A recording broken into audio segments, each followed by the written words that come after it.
By 1799, 10 years into the revolution, the government of the revolution was in a real mess.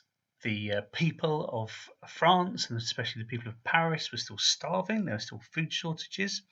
The revolutionary army, which had been fighting the Austrian army in Italy, was doing terribly badly, and the revolutionary government couldn't really please anybody. The hardline Jacobins who had supported Robespierre weren't happy with the more moderate government that was now happening, and even the old royalists who had come round to the way of thinking of revolution, they weren't happy with the government either. So the revolution was in a real sense of crisis, was in danger of collapsing. But there was a general who, in November 1799, decided that he would come and take charge of the revolution, take charge of France, and save the French Revolution. And that man was Napoleon Bonaparte.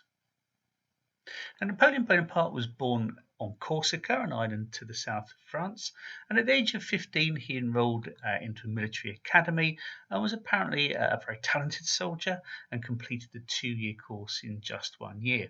He got a job in the artillery with cannons and was a second lieutenant. And he did that job for a few years. And in 1789, when the revolution happened, Napoleon was quite sympathetic to the aims of the revolution. And so many of his colleagues, many of his fellow officers, they were royalist supporters, and they ended up fleeing the country, which very handily enough left lots of promotion opportunities for the young Napoleon.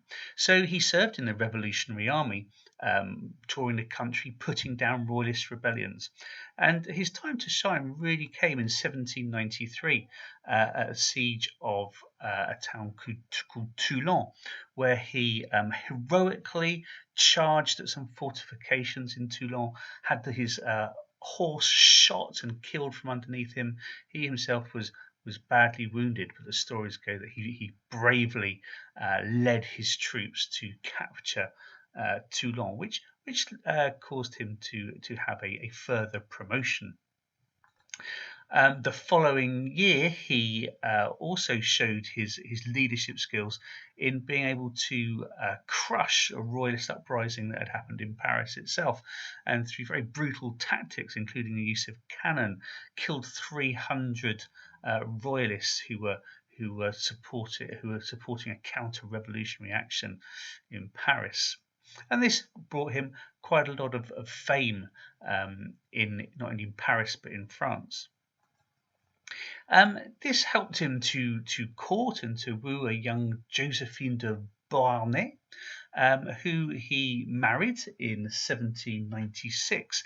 And it was Napoleon's good fortune that Josephine's father was good friends of one of the major politicians in the French government at the time, a chap called Barras. And through these connections, Napoleon was appointed to the very prestigious job of general in charge of the French army in Italy. Now, Italy at the time was, or many parts of Italy were effectively ruled by the Austrian royal family. And as we know, the Austrians had declared war on the revolutionary government of France. And one of the main theatres of conflict between Austria and France was in Italy.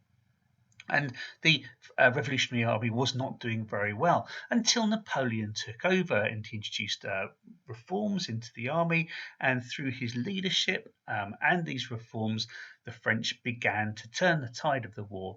And in just a couple of campaigning seasons, Napoleon had effectively defeated the Austrian army in Italy and managed to conquer much of Italy for the French Revolution.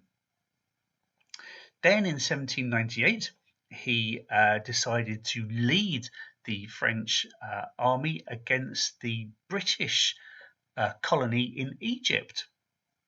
And he took over with him 400 ships, and even though many of these ships were destroyed, his army managed to land in Egypt, and he led a campaign through Egypt and even marched through to Syria. And it was whilst he was in Syria in 1799 that he began to hear about all the chaos in Paris and how badly the revolution was doing, and how several of the politicians in Paris had written to him personally to come and impose some order and some discipline on the political situation in Paris. And so, unbeknownst to the politicians in Paris, he travelled back to France from Syria, and it was then in November 1799 that he stormed into the